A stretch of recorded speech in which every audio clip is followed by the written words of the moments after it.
مونږ پردي لور خور کور ته راولو د بچیم تربیت نه کړي چې د واده نه وروسته به ته ژوند څنګه تېرې خپل ښځې سره به څنګه ته اخلاق ساتې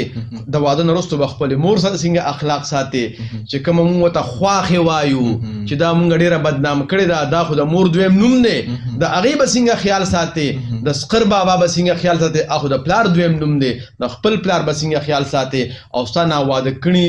چې کوم وروڼه دي د هغې به څنګه خیال ساتې چې دا ټول د وطني خولې او پردی لور خور دې راوستله نو د هغه 13 لکو روپو مونږ سره غم وي خو د کروړونو د اربونو روپۍ د یو زنانه مونږ سره قیمت نه وي همدغه وجه وي چې په هغه کورونو کې جنګ جګړې جوړې شي څنګه چې بغیر ډرایونګه بغیر چل زده کولو یو انسان ګاډی وچلي یا به ځان ووجني او یا به نور څوک خلک ووجني